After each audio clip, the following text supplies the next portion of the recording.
உரையே இறையால் நிறையாய் என்ற கருப்பொருளோடு இறைவனுடைய வார்த்தையை உங்கள் இல்லத்தில் இந்த தருணத்திலே எதிரொலிக்க நான் ஆசித்து நிற்கிறேன். மத்திய அமெரிக்காவின் மறைந்து போன மாயன் நாகரிக மக்களின் நடுவில் புழங்கிய கதை இது. சில நேரங்களிலே நாங்கள் திரைப்படத்தை அப்போகலிப்தோ என்ற திரைப்படத்தை பார்த்திருப்போம். அந்த திரைப்படத்திலே சொல்லப்பட்ட ஒரு கதையாக இந்த கதை அமைகிறது. மனிதன் ஒரு நாள் காட்டிலே சோகமாக அமர்ந்திருந்தான்.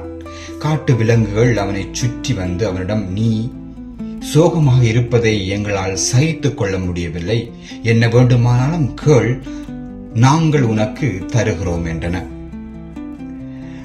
மனிதன், எனக்கு நல்ல கண் பார்வை வேண்டும் என்றான். கழுகு சொன்னது, என் பார்வையை உனக்கு தருகிறேன். யாரும் எதிர்பார்க்க முடியாத வலிமை வேண்டும் என்றான். ஜாகுவார், நான் தருகிறேன் என்றது. பாதாளங்களின் ரகசியத்தை அறிய வேண்டும் என்றான். பாம்பு, அதை நான் உனக்கு தருகிறேன் என்றது.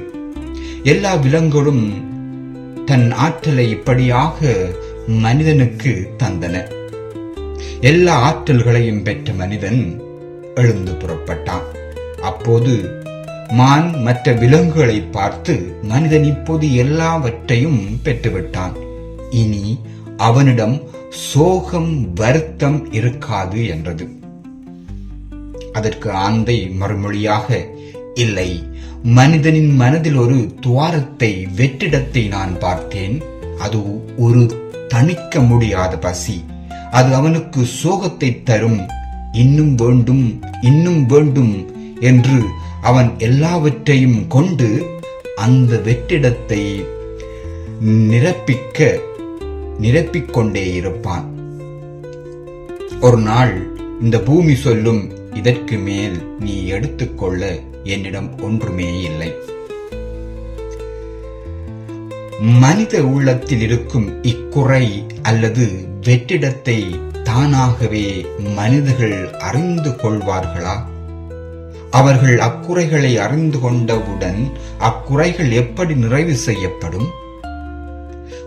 குறையுள்ள மனிதர்கள் மற்றவர்களின் குறைகளை நிறைவாக்க முடியாத நிலையில் மனிதர்கள் விரும்பும் நிறைவை தருபவர் யார் என்ற கேள்விகளுக்கு விடையாக இருக்கிறது இன்றைய இறை வார்த்தை வழிபாடு. மனிதர்கள் எல்லாமே குறை உள்ளவர்கள் என்று நாம் சொல்லும் போது அது சமூக, பொருளாதார, அரசியல், ஆன்மீக, அறநெறி, உடல்நலம் என பல தளங்களை சுட்டிக்காட்டினாலும் நம்மை முன்னேறாமல் தடுத்து சில நேரங்களில் நம்மை பின்னுக்கு இழுக்கின்ற குறைகள் பெரும்பாலும் நம் உள்ளம் சார்ந்தவையே.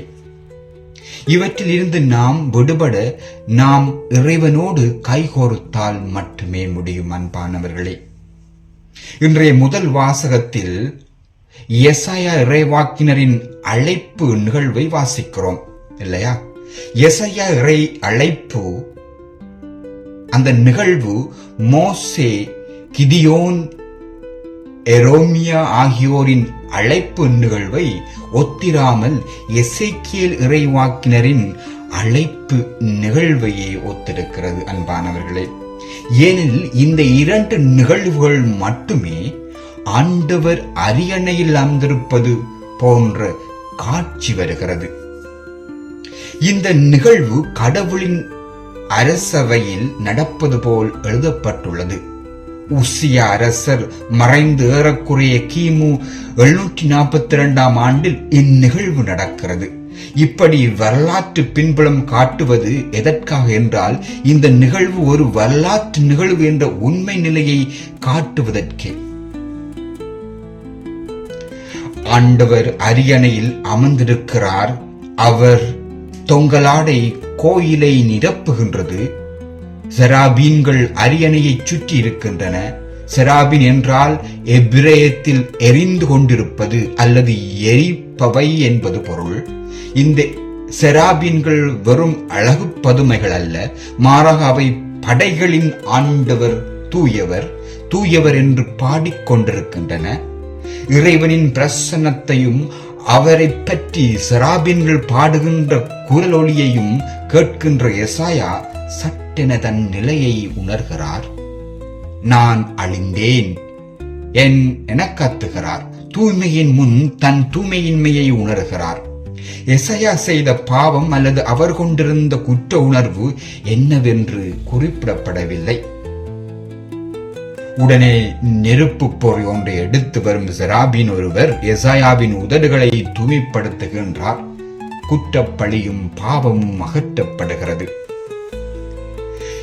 இவ்வளவு நேரம் நடந்தவையெல்லாம் வெறும் காட்சியாக இருக்கின்றது. அப்போது யாவே இறைவனே பேசுகிறார். யார் நான் அனுப்புவேன்? யாரை நான் அனுப்புவேன்? நமது பணிக்காக யார் போவார் என கேட்கிறார். தூய உதடுகளை பெற்ற எசாயாவும் இதோ நான் இருக்கிறேன், அடியேனை அனுப்பும் என்கிறார். ஆக தன்னுடைய தூய்மையின்மையை இறைவனின் தூய்மையோடு ஒப்பிட்ட எசாயா இறைவாக்கினரின் வெட்கம் என்ற குறையை இறைவன் நெருப்பு துண்டால் தூய்மைப்படுத்தி அவரை நிறைவாக்குகின்றார். இன்றைய 2ஆம் வாசகத்தில் பவுல் கொரிந்து நகர திருச்சபையிலே விளங்கிய இன்னொரு பிரச்சனையை பற்றி எழுதுகிறார். இறந்தவர் உயிர்ப்பு கொரிந்து நகரம் கிரேக்க சிந்தனையில் மூழ்கியிருந்தது. கிரேக்க சிந்தனை உடலை ஆன்மாவின் சிறை என்று கருதியதால் உடலை வெறுத்து நிலை வாழ்வு என்பது ஆன்மா உடலிலிருந்து பெறும் விடுதலை என்று கிரேக்கர்கள் நினைத்தார்கள். ஆனால் பவுலோ உயிர்ப்பு என்பதே நிலை வாழ்வு என்றும், உயிர்ப்பின் போது நம் உடலும் மற்றும் பெறும் எனவும் மாற்றம் பெறும் எனவும் எழுதுகிறார். கிறிஸ்து உயிர்த்தெழுதல் பற்றி சான்றாக இதை வைக்கிறார். கொரிந்து நகர திரு அவைக்கு பவுல் தரும் இறையியல் விளக்கம் இதுவாக இருக்கிறது. கிறிஸ்து நம் பாவங்களுக்காக இறந்தார், அடக்கம் செய்யப்பட்டார், உயிருடன் எழுப்பப்பட்டார். தொடக்க திருச்சபையிலே துலங்கிய முதல் நம்பிக்கை அறிக்கை இதுவே. இதை போன்ற அறிக்கைகளை நாம் பிலிப்பியர் புத்தகத்திலே பார்க்க முடியும். இந்த நம்பிக்கையின் சாட்சியாக உயிர்த்த இயேசு கோபா யாக்கோப் என்று பலருக்கு தோன்றிய பின் இறுதியாக காலம் தப்பி பிறந்த குழந்தையை போன்று தனக்கு தோன்றியதாக பெருமை கொள்கின்றார் பவுல். இவர் இப்படி பெருமை பாராட்டும் நேரத்தில் இவருடைய உள்ளத்தில் உடனடியாக இவருடைய பழைய வாழ்க்கை பற்றிய நினைவு தோன்றுகிறது. தன் இறந்த காலத்தில் தான் செய்த கடவுளின் திருச்சபையை துன்புறுத்திய செயல் அவரை குற்ற உணர்வுக்கு ஆளாக்குகின்றது.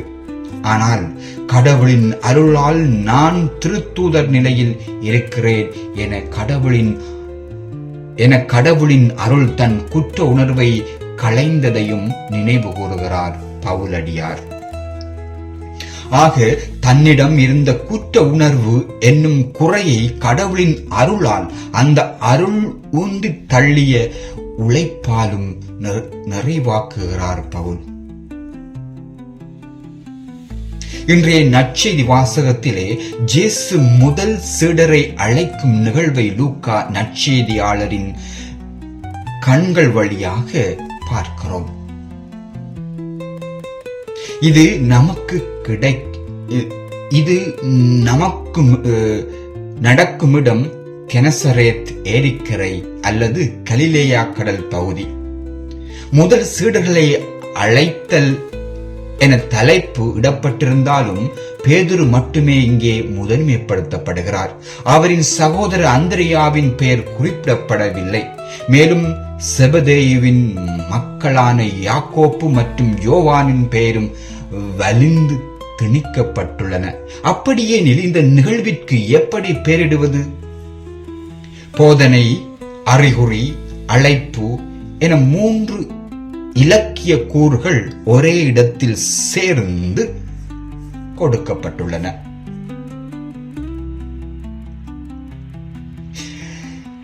இந்த நிகழ்வில் தச்சனுக்கு தெரியுமா தண்ணீரின் ஓட்டம் என முதலில் சந்தேகிக்கின்ற பேதுரு, இரவு முழுவதும் நாங்கள் பாடுபட்டு உழைத்தும் ஒன்றும் கிடைக்கவில்லை என்று தயங்குகிறார். பின் அவரே, உம் சொற்படி வலைகளை போடுகிறேன், என் வலைகளை போட மிகுதியான மீன்பாடு கிடைக்கின்றது. தான் கொண்ட சந்தேகத்திற்காக மனம் வருந்தும் பேதுரு, ஆண்டவரே, நான் பாவி, என்னை விட்டு அகலும் என்று மன்றாடுகிறார். ஆனால் அஞ்சாதே என அவரின் பயம் அகற்றும் இயேசு, நீ இது முதல் மனிதரை பிடிப்பவன் ஆவாய் என புதிய பணியை கொடுக்கிறார்.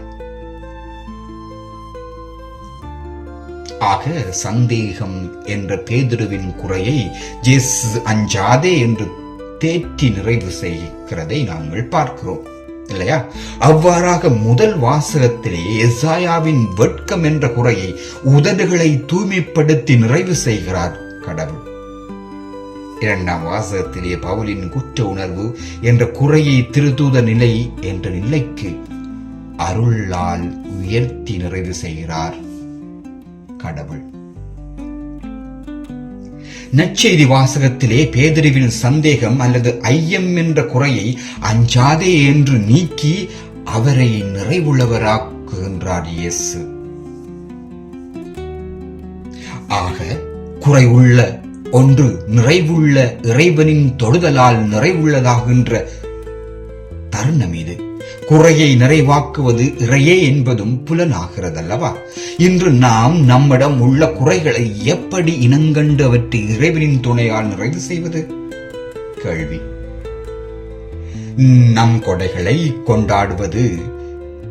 எசாயா என்னதான் தன்னை கடவுளின் தூய்மையோடு ஒப்பிட்டு தன்னையே தூய்மையற்றவன் என கருதினாலும் அவர் கடவுளை காட்சியாக காணும் பேறு பெறுகிறார், இல்லையா?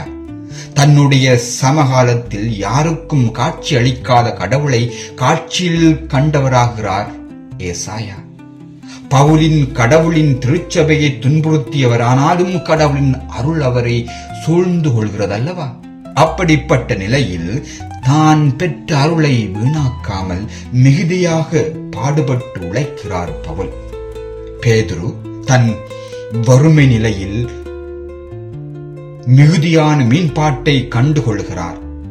கடவுளின் காட்சி, கடவுளின் அருள், மீன்பாடு என தாங்கள் பெற்ற கொடைகளை முதலில் நினைவு கூறுகின்றனர் எசாயாவும் பவுலும் பேதுருவும். ஆக நம் குறைகளை காண்பதற்கு முன் முதலில் நம்மை சுற்றி உள்ள நிறைகளை கணக்கில் எடுக்க வேண்டும் அன்பானவர்களே. அது முக்கியம். பழையதை விடு, புதியதை அணி, நமக்காக யார் போவார் என கடவுள் கேட்டவுடன், இதோ நான் இருக்கிறேன், என்னை அனுப்பும் என முன் வருகிறார் எசாயா. ஐயோ, என் இறந்த காலம் மிகவும் மோசமானதே என தற்பழி எண்ணம் கொண்டிராமல் நான் வருகிறேன் என திருத்தூதர் பணிக்கு முன் வருகிறார் பவுல். ஆண்டவரே, பாவி, என்னை விட்டு அகலும் என்று இயேசுவை தன்னிடமிருந்து அகற்றியவர் மனிதர்களை பிடிப்பவராக முன்வருகிறார் பேதுரு. ஆக நம் குறைகளை கண்டவுடன் அவற்றை நாம் பற்றி கொண்டிருக்காமல் பழையனவற்றை விட்டுவிட்டு புதியனவற்றை அணிந்து கொள்ள முன்வருதல் வேண்டும் அன்பானவர்களே. வலுவின்மையில் வல்லமை செயலாற்ற அனுமதிப்பது. இறையை நாம் அனுமதிக்காவிடில் அவர் நம் குறையை நிறைவாக்க மாட்டார் அன்பானவர்களே. நான் வருகிறேன் என்ற முன்னெடுப்பும் என் படகில் ஏறிக்கொள்ளும் என்ற தாராள உள்ளமும் நாம் அவருக்கு காட்ட வேண்டும் அன்பானவர்களே.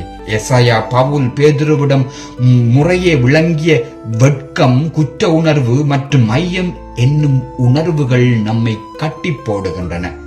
நமது வாழ்க்கையில் நாம் என்னிடம் பொய் சொல்லும் போது வெட்கமும், மற்றவரிடம் பொய் சொல்லும் போது குற்ற உணர்வும், இறைவனிடம் பொய் சொல்லும் போது சந்தேகமும் வலுக்கிறதல்லவா? இறைவன் என்னும் உண்மை இப்பொய்மைகளை அகற்றிவிட அவரை நான் அருகில் அனுமதித்திருக்கிறேனா, அல்லது அவர் அருகில் நான் செல்கிறேனா?